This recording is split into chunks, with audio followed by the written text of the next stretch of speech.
Дастан Серікұлы, 7-ші сынып оқушысымын. Атырау облысы Шыдай ауданына қатысып отырмын. Менің номинациям су көлігі саласындағы техникалық құрастыру. Жұмысымның тақырыбы эко-қайық жобасы. Эко-қайық деген қоршаған ортаға зиян келтірмей суды ластамау және табиғат ресурстары, күн, жел энергияларын қолдану.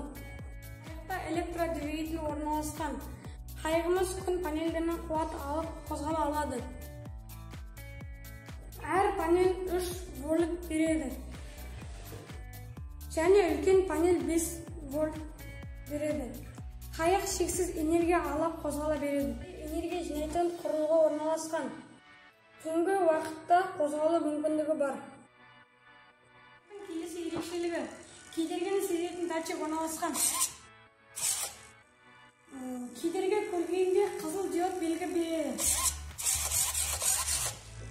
Және автономды бұрылады.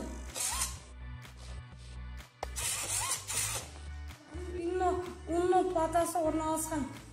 Осыған арнайы бағдарлама жазамыз.